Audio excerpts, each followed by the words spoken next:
Welcome back to StabtheDragon Productions for episode number 206. Coming to you from Fort Worth, Texas, where it is currently 81 degrees on March 7th, 2025. And this in a week where we've had 9 tornadoes and a major dust storm. We're still celebrating Texas Independence Day and the Battle of the Alamo here in Texas, and that means examining a Texas whiskey. So tonight, we'll be looking at TX Bourbon Cognac finish. Now, just the facts. TX is the brand produced by the Firestone and Robertson Distillery here in Fort Worth, Texas. It's located at Whiskey Ranch in southeast Fort Worth. Leonard Firestone retired in 2019 after Pernod Ricard, the French firm, purchased the brand. Now, this straight bourbon, finished in cognac casks, comes in at 101.6 proof. I bought this in December of 2022 at Goody Goody for $68, and today on the Goody website it's listed at $64.99, so it's virtually the same. Add taxes to that, and there you go. Now, cognac is a French brandy distilled from a particular grape in a particular part of southwestern France. And terroir has a lot to do with the flavor of wine and whiskey, brandy, all the above. And so, cognac's got to come from that particular spot. Now, let me make some room here. The whiskey itself is a wheater. So it's made from corn, wheat, and barley. Tasting notes. On the nose, the grape leads the way for me, but then I get some of the dusty Texas funk as well, which if you like it, you like it. If you don't, you don't. I love it. So for me, this smells delicious. I get that cognac on the palate as well when I taste it.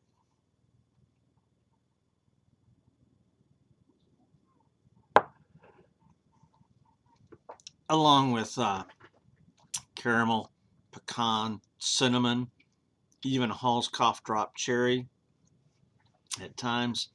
This is a beautiful symphony of flavors. Probably my favorite offering from TX, and probably in my top 3 for Texas bourbons. So my score for this whiskey is a 95. That's pretty high for me. Letter grade, A+. My recommendation: if you like Texas bourbons, this is a must buy. Now, if you do not like the Texas funk, stay away. Leave the rest for me. If you love finished bourbons and you're unsure about Texas whiskeys, then I would say give this one a try for sure. Now, if you are proof sensitive, this one is strong for a 101.6. And so maybe you could put some rocks on it. I think the burn is appropriate. I like it. But if you're proof sensitive, then, try it on the rocks. Altogether, again, this is a favorite. This is a premier Texas bourbon. One of my absolute faves. All right, let's get into the history of the Texas Revolution that we are celebrating this week in Texas. And here is the part in the video where I study history, mix in some culture, some politics with the whiskey. So be aware.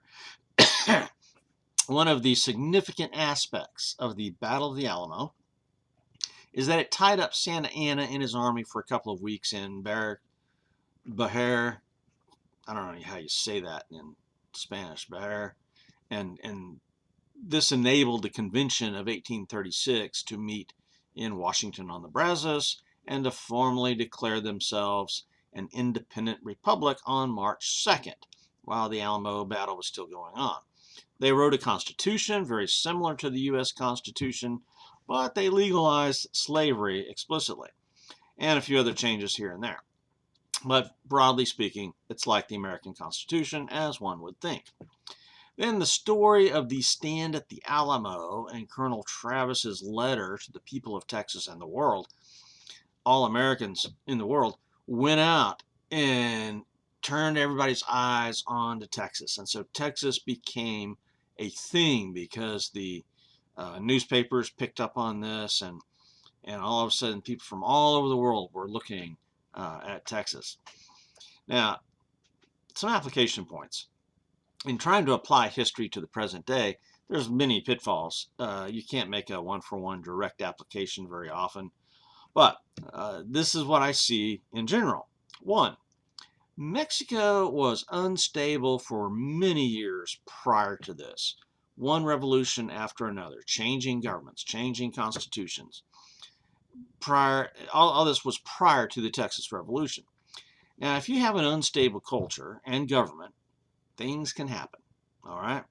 Point two, Mexico allowed in many Anglo-American settlers with their slaves across an unsecured, disputed border, thus giving Texas a much higher population of white people, a different language, religion, ethnicity, and cultural background. And there weren't many Mexicans in Texas. There were some Indians, but now all of a sudden you've got this huge population change, right? And these Texans or Texians were very well armed. So Americans should take note of this. Protect your borders. Protect your culture. The Mexican government then grew more harsh and changed the conditions, tried to eliminate slavery, raising the ire of all the Anglo population. If you let people in under certain conditions and then you change the rules under them, you'll get trouble. And trouble came. Fourth, the Mexican army was, of generally speaking, poor quality. Except I've heard the cavalry was very good at that time. And so the Mexican army was defeated by a bunch of Texian militia. There you go, civilians with guns. So the value of motivated, well-armed, well-led militia is huge. And the militia is the armed average citizenry, and they're armed with the military weapons of the day. Imagine that. After Texas became an independent nation, Mexico refused to acknowledge it and made continuous efforts to raise an army and retake Texas. But their disorganization and poverty in Mexico made it impossible. Mexico always blamed the United States intervention for the loss of Texas, and America gets blamed for everything today still. It was a case of an advanced, strong, aggressive culture meeting a weaker, disorganized, poorer culture. And when that happens, one side wins, the other side loses.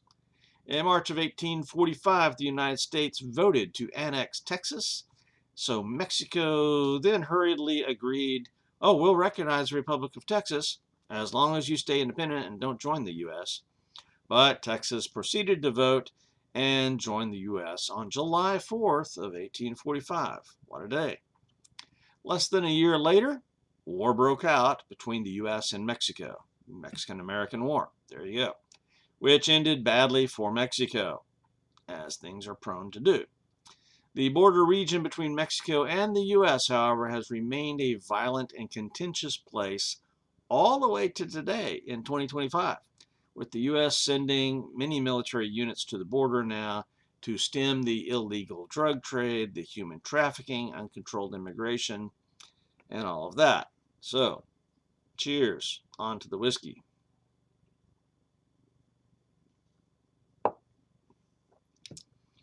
All right, detailed review. History of the whiskey.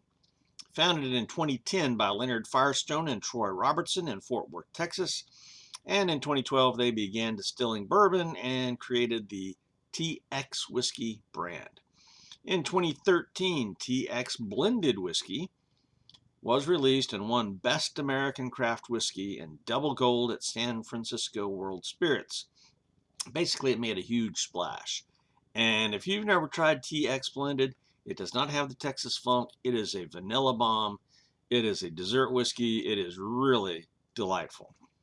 I have no idea what's in that bottle, by the way. There's no recipe released for the TX Blended. By 2014, the demand had risen so much they had outgrown their location, which was just south of downtown Fort Worth. And in 2016, they released their first bourbon. And by 2018, they had moved to Whiskey Ranch in southeast Fort Worth. In 2019, and I've never been there. I've heard it's really nice. I got friends who've been there. I still have not been there. I don't get out of the house much, as you can imagine.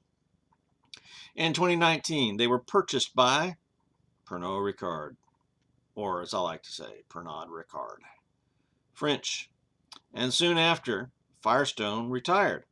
In 2020, they came out with the first Texas bonded bourbon, and bottled in bond, BIB. And that was a very delicious bourbon. I had a bottle and finished it. In 2021, they released their finished series. You've got port, sherry, and cognac. Cognac was the last of the three to be released. I got the cognac version, and I got it in 2022. And in 15 years, they have become one of the big four in Texas whiskey. You've got Balcones, Garrison Brothers, Iron Root, and TX. Those are probably the four biggest, most popular distilleries in Texas. So for history of the brand and the whiskey, I'm going to say 5 points. Bottle, label, and marketing. This bottle is not the typical short, round, squatty thing. This bottle has a gentle taper to it with a nice solid base. Some embossing on the bottle. Firestone and Robertson. There, and this funny little, so that's their sign. That's their brand sign. And then you've got this base down here with a black label and silver writing saying Firestone and Robertson Distilling Company. And the label itself really looks attractive. It's small. It doesn't hide the whiskey. It looks kind of like parchment or, you know, sackcloth. I don't know what you'd call it. But it looks good to me. I think so. You got the leather cap in the bottle cap, the stopper there. And each one, they have hundreds of different of these. I mean, there are people who collect those things. Believe me, I have seen somebody with a collection. You know, he had dozens of those things.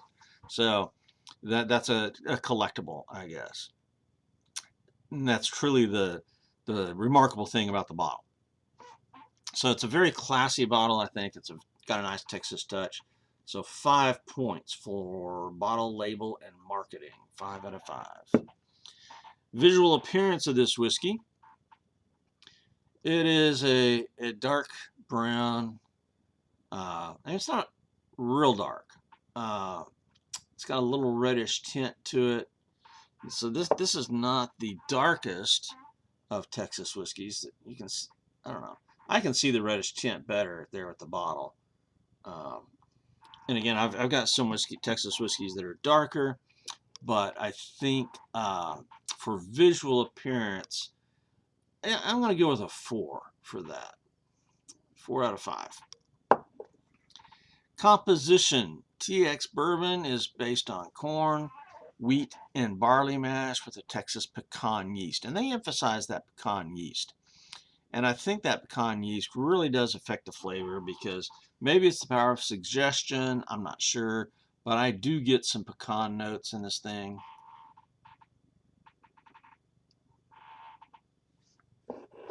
Oh, this is a very good bourbon. And at 101.6 proof, you know, it's got a little bit of a proof going on there. It's unfiltered. It's aged for almost 4 years. 2 years in the new charred oak barrels, and then 17 months in cognac barrels. So, you know, they release a pretty good amount of information there. A little bit of clarity is fine. So 14 out of 15 points. The nose, When you open the bottle, immediately I get a whiff of grape. It's like grape soda almost. Very nice. But in the glass, it tamps down on that. But still, I get some of that cognac on the nose. The Texas funk comes through. You get some caramel and spiciness on the nose. And usually, I can't smell bourbons because my nose is just inadequate. But this one I can smell, and it's wonderful. So, surprisingly, this is 10 points on the nose, and I never do that. That's unheard of. Taste. This is, again, my favorite bourbon from the TX lineup so far.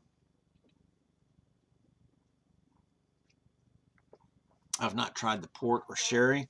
I hope to when this bottle's finished. Again, I get that cognac on the palate, as well as the caramel, pecan, cinnamon. A couple of times I get, not every time, but a couple of times I get Hall's Cough Drop Cherry on the finish. So this is a beautiful symphony of flavors. It is just one of my favorite, probably top 3 bourbons. Yeah, very good. So I'm giving this a rare 25 points for taste. Mouthfeel, burn, and finish. There's a nice mouthfeel to it and a good size burn in the mouth. Little bit of a Texas hug going down. Nothing really up in my sinuses, but all of this is very proof appropriate and lovely. I love the burn. It goes back to my Texas roots of my grandmother's chili patine bush outside her farm in Uvalde, outside the farmhouse. And, you know, little kids, we ate that. My dad fed me jalapenos fresh from Mexico. And so I grew up eating hot stuff. And so this, you know, the burn is very appropriate for me. For you, you know, maybe put it on ice. The finish is long and varied. Again, sometimes I get the Hall's Cough Drop finish, the cinnamon lingers, the Texas funk lingers. So a little bit of the wine sometimes lingers, the cognac.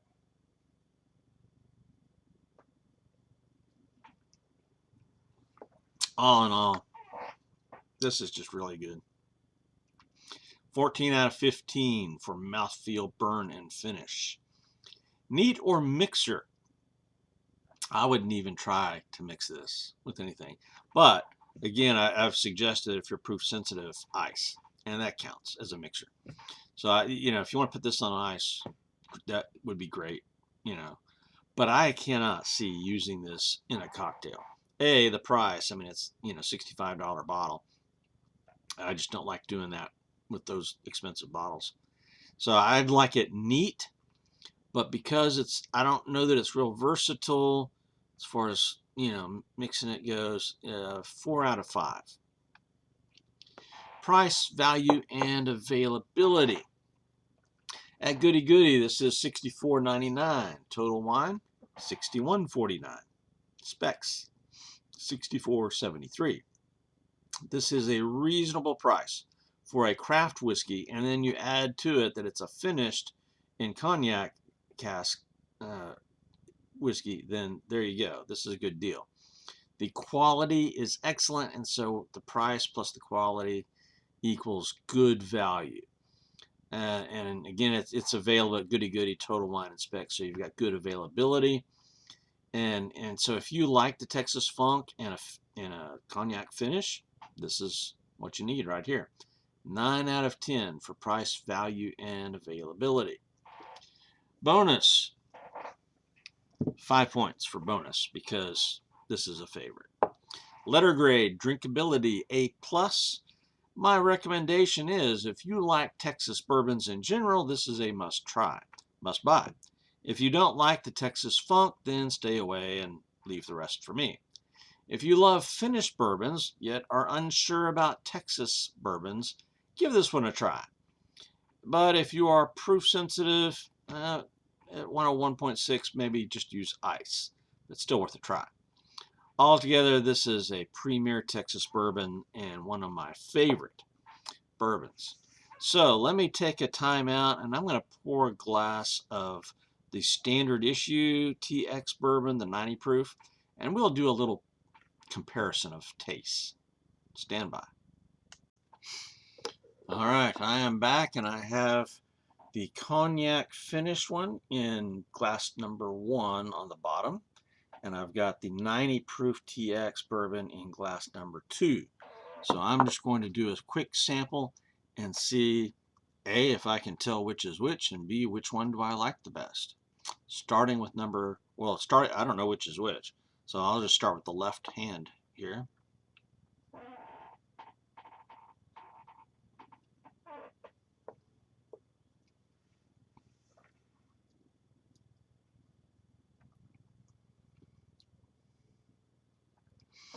I'm going to think that was glass number 2. I think it was glass number 2, the 90 proof. But I'm not sure yet. Let me try this other one.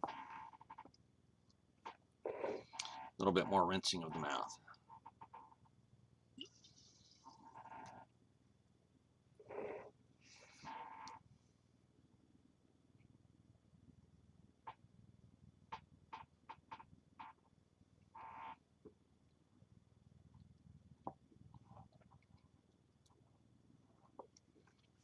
Okay, this is harder than I thought. It's always the case. They both had about an equal burn. So I can't tell by the proof. I did not pick up the cognac flavor, which is odd because I thought I would. But in general, wow. Let me try this again.